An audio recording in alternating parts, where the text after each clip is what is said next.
तो नमस्कार दोस्तों, हम आज मौजूद हैं मंजू मैम के पास जो पीएमसीएच के काफ़ी जाने पहचाने और जाने माने नाम हैं और बड़े डॉक्टर हैं, खासकर गाइनोलॉजी में।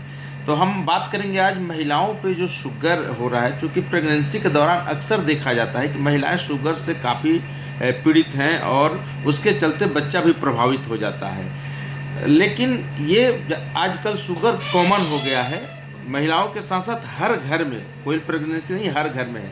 इसका मूल कारण क्या है और उसका निदान क्या है, ये हम खुद डॉक्टर के मंजू मैम से जानते हैं कि मैम क्या इसका मूल कारण है और निदान क्या है। दोनों पे हम बात करेंगे। पहले आप बताइए मूल कारण क्या है। कारण तो मतलब एक तो प्रेगनेंसी मतलब थोड़ा प्रोन है डायबिटीज़ के लिए, क्योंकि वहाँ पे थोड़ा सा कार्बोहाइड्रेट का जो ग्लूकोज जिसको बोलते हैं उसका मेटाबॉलिज्म में थोड़ा सा दिक्कत होता है। तो जिसके चलते प्रेगनेंसी में जिसको नहीं भी रहता है वो कंडीशन प्रेगनेंसी में जाके उसको हो सकता है। लेकिन ये भी उसी पेशेंट को ज़्यादा होने का चांस रहता है जो ऑलरेडी टाइप 2 डायबिटीज़ के लिए प्रोन रहती है, चाहे वो जेनेटिक हो चाहे कहीं से आ रहा है उसके चलते। अदरवाइज़ खान पान तो खैर आजकल का जो चल रहा है समाज में, जो मतलब समाज नहीं, अभी जो इसकी स्थिति है समाज में कि जो खान पान जो हमको प्रोवाइड किया जाता है, चाहे वो फल फूल हो, सब्जी हो, अनाज है, सब में इतना ज़्यादा मिलावट है कि वो भी एक इम्पॉर्टेंट कारण हो सकता है। लेकिन जो प्रेगनेंसी गर्भावस्था के दौरान जो होता है उसमें है कि आपको मेटाबॉलिज्म में थोड़ा चेंजेज आता है जिसके चलते वो प्रोन हो जाती है। तो इसके चलते शुगर बढ़ने का चांस होता है। लेकिन वो प्रेगनेंसी में अगर हमको डायग्नोसिस करना हुआ कि पहले से उसको ये डायबिटीज़ का फर्स्ट टाइम अगर आ रहा है, उसको प्रेगनेंसी में ही पता चल रहा है, तो हम लोग उसको जेस्टेशनल डायबिटीज़ ही बोलेंगे। अगर पहले से उसको जैसे पहले से था कि डायबिटीज़ डायग्नोस्ड है टाइप 2 डायबिटीज़ मेलाइटस, तब तो ठीक है कि पहले से इसको था। लेकिन अगर फर्स्ट टाइम हो रहा है तो हम लोग उसको जेस्टेशनल ही मान लीजिए। आप मैम अभी जो खान पान जो शहर का चल रहा है, खासकर शहर में, गांव में अभी भी शुद्धता है, वहाँ पे लोग घरों में, हर घर में हमको लगता है कोई घर ऐसे अछूता नहीं कम है। से कम एक मतलब मरीज तो मिल ही जाती है, प्रेगनेंसी में तो और बढ़ ही जाता है। तो खान पान कितना असर डाल रहा है? क्या पॉलिश अनाज का असर है या फिर मिलावटी का असर है, क्या असर है? ज़्यादा चांस तो अभी फ़िलहाल जिस ढंग से पैंडेमिक टाइप का सबसे मतलब बहुत ज़्यादा जो तेज़ी से बढ़ा है, तो उसमें तो यही दिखता है कि जैसे खान पान में ही गड़बड़ी है, चाहे मिलावट हो, चाहे आजकल जो सब्जी हो। पहले तो हम लोग का था प्रॉब्लम, पहले हम लोग को ये था कि हम लोग हर पेशेंट को एडवाइस कर सकते थे कि भाई आप हरा साग सब्जी खाइए, फल फूल खाइए। लेकिन आजकल का स्थिति है कि ये भी कहने में थोड़ा डर लगता है कि हर फल चाहे सब्जी में रंग मिलाया होता है, रात में इंजेक्शन देता है, सुबह से छोटा सा भी इतना बड़ा बड़ा हो जाता है। तो ये सब मिलावट है। जिस फल को बनने में कम से कम 10 दिन 15 दिन लगे, वो एक दिन में अगर तैयार होता है तो कुछ तो उसमें गड़बड़ी होगा ही, तो वो तो शरीर में जाएगा तो अपना कुछ गड़बड़ पैदा होगा। तो ऐसे में आम लोगों को कैसे इससे बचाया जाए और प्रेगनेंसी में जो महिलाएं हैं उनको कैसे बचाया जाए ताकि जच्चा और बच्चा दोनों, बच्चा को खास करना हो? तो यही है कि बाहर से जो भी खाए थोड़ा संभल के ले, देखे ताकि जो भी साग सब्जी है, फल फूल है, चाहे जो भी जब मार्केट से जो खरीद के ला रही है जिसमें उनको बनाना है, उनको अच्छे से धो लें, बार बार साफ़ करें ताकि वो केमिकल डाला हो चाहे रंग मिलाया हो। उसके बाद अच्छे से साफ़ करने के पास 10 मिनट 15 मिनट तक पानी में डाल के भी छोड़ सकती हैं, ताकि उसमें अगर कुछ कलर लगाया हो चाहे कुछ और मेडिकेशन हो तो अच्छे से वो साफ़ हो जाए। जब साफ़ करके दिखाएंगी तो शायद उससे ज़्यादा बेटर अच्छा रिजल्ट आएगा। जब फास्ट फूड का भी रोल कुछ है क्या? हाँ, फास्ट फूड तो बिल्कुल नहीं खाना चाहिए। फास्ट फूड जो बन रहा है, कौन सा तेल यूज़ होता है, कौन सा मटेरियल हो जाता है, इतना ज़्यादा उसमें मैदा उधर रहता है, वो तो बिल्कुल नहीं खाना चाहिए फास्ट फूड का। तो बचाव में यही है कि दवा साथ साथ चलेगा, खासकर प्रेगनेंसी महिलाओं का। और नहीं, वहाँ पे बचाव में यही है कि अगर प्रेगनेंसी होता है, चाहे नॉन प्रेग्नेंट भी आप हैं, तो अपना मतलब 6 महीना पे 3 महीना पे अपने सारा चीज़ का स्क्रीनिंग कराते रहें, चेकअप कराते रहें, हेल्थ चेकअप कराते रहें, ताकि उसका अर्ली डायग्नोसिस हो सके और टाइम पे दवा स्टार्ट करें। और प्रेगनेंसी का ये है कि अगर प्रेगनेंसी होता है तो इस सब में ज़रूर डॉक्टर से दिखलाएं। थ्रू आउट 9 महीना आप अपना एंटीनेटल चेकअप करवाएं, ताकि शुरुआत में भी दिखलाएं। पहला 3 महीने में बहुत इंपॉर्टेंट है कि जाके आप डॉक्टर से मिलें और कंफर्म करवाएं कि आपको मतलब प्रेगनेंसी है कि नहीं है, और है तो क्या क्या ज़रूरी मतलब जांच क्या क्या है, क्या क्या दवाइयाँ हैं जिसको खाएं और साथ में जांच करवाएं, ताकि कोई भी बीमारी हो, चाहे कोई मतलब जांच में निकले चाहे आपको एग्जामिनेशन में निकले, उसका अर्ली डायग्नोसिस हो और उसका प्रभाव जो ज़्यादा कॉम्प्लिकेट करने के बाद जो प्रभाव होता है वो उसका मिनिमाइज़ किया जा सके दवा से।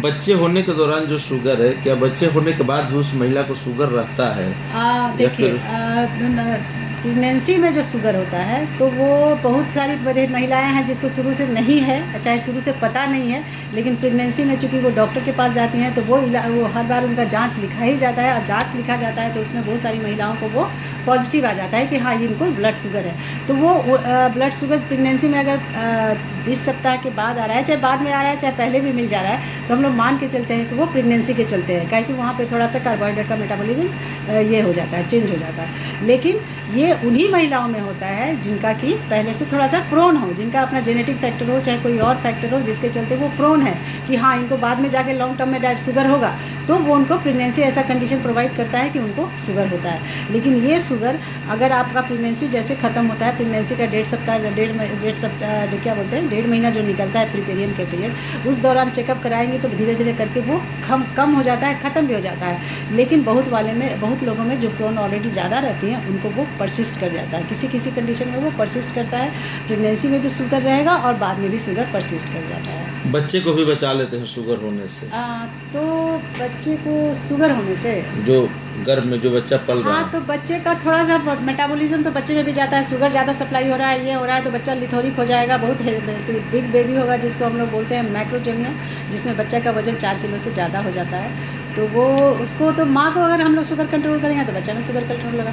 तो पहला 3 महीना में शुगर का कंट्रोल होना ज़्यादा इंपॉर्टेंट है, क्योंकि क्या हो गया, अच्छा आपको कॉल आ रहा है, तो शुगर का कंट्रोल होना ज़्यादा इंपॉर्टेंट है कि अगर पहला 3 महीना में शुगर कंट्रोल नहीं हुआ तो बच्चे में कंजेनिटल मालफॉर्मेशन होने का चांसेस रहता है। इसीलिए पहला वाला बेसिक में जैसे पेशेंट आती है उसका हम लोग शुगर टेस्ट कराते हैं, और जो लगता है कि हाई है तो हम लोग उसका ग्लाइकोसिलेटेड हीमोग्लोबिन कहा जाता है, HbA1c, A1c, तो उसका टेस्ट कराते हैं, जिससे कि पता चलता है कि पिछला 3 महीना में इनका शुगर कंट्रोल था कि नहीं। लेकिन अगर शुगर का मतलब ये बहुत ज़्यादा आता है, इसका मतलब है कि थोड़ा बीच में उनको अल्ट्रासाउंड करना के और भी जो मार्कर सब है जिससे पता चले कि बेबी को मालफॉर्मेशन है कि नहीं। तो शुगर अगर फर्स्ट ट्राइमेस्टर में है, जिस समय बच्चा बन रहा है, जिस पीरियड को हम लोग को ऑर्गेनोजेनेसिस बोलते हैं, उस पीरियड में अगर आपका शुगर कंट्रोल नहीं है, अगर शुगर कंट्रोल है तो थ्रू आउट प्रेगनेंसी में कंट्रोल है तो कोई प्रॉब्लम नहीं है। लेकिन शुगर कंट्रोल नहीं है, स्पेशली इन फर्स्ट ट्राइमेस्टर, जिस समय बच्चा का अंग सब बनना शुरू होता है, तब उस कंडीशन में आपको मालफॉर्मेशन होने का पूरा चांस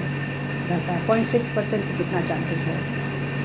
उसके चलते बच्चे का ज़्यादातर दिव्यांग होना, मोटे होना, कुछ मतलब हो दिमाग सकता है, कम होना, पटिला वाला प्रॉब्लम कुछ होना, वो सब लेथार्जी वाला वो सब हो सकता है इसमें। सैक्रेलोजेनेसिस वगैरह जो थोड़ा रेयर है लेकिन हो सकता है। तो काफ़ी महत्वपूर्ण है, और मैम ने पूरा विस्तार से बताया कि किस तरह से हम लोग शुगर को कंट्रोल कर सकते हैं। और ख़ासकर महिलाएं आजकल ज़्यादा केसेज आ रहा है, अगर आप डेटा देखेंगे तो बहुत सारे केसेज, मैम खुद बैठी हैं, हम इनके सामने बता रहे हैं कि बहुत सारे केसेज लगभग महिलाओं के और महिलाओं के बच्चे में ही आ रहा है। तो जेनेटिक है तो वो तो आएगा, उसको कंट्रोल किया जा सकता है, लेकिन ज़्यादा हद तक आप खान पान के और अपने जीवन शैली को ठीक करके भी कर सकते हैं। मतलब डायबिटीज़ जो बीमारी है ना, ऐसा नहीं है कि मतलब आप उसको केवल कंट्रोल में रखना रहता है, तो ठीक भी नहीं होगा। क्रोनिक डिजीज़ है, ठीक भी वो था, एक बार हो गया तो ज़्यादा चांस है कि थ्रू आउट लाइफ रहेगा। तो बस आपको शुगर को 200 से नीचे रखना है, मतलब बेसिकली 200 से कंट्रोल। शुगर और डायबिटीज़ जो विशेष कवरेज था, आप इसको ध्यान से देखें, सुने और पूरी रिपोर्ट को देखें, तब आपको इसको फ़ायदा होगा। धन्यवाद।